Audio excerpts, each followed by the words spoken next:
ngenyanga elandelayo ngoJuni sizobuka ngoba kukhona izinto eziningi ezivumelane ngazo ukuthi zidinga ke ziyoxoxa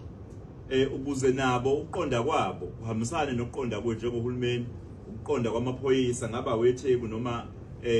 amaphoyisa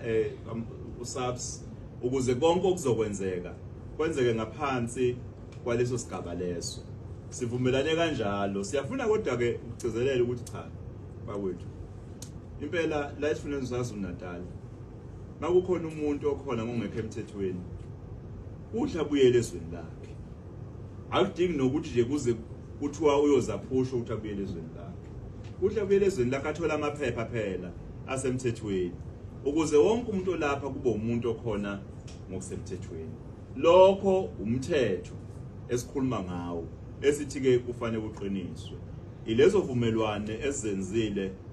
noma ezivumelane ngazo exoxeni kwethu umhlangano wethu ube impumelelo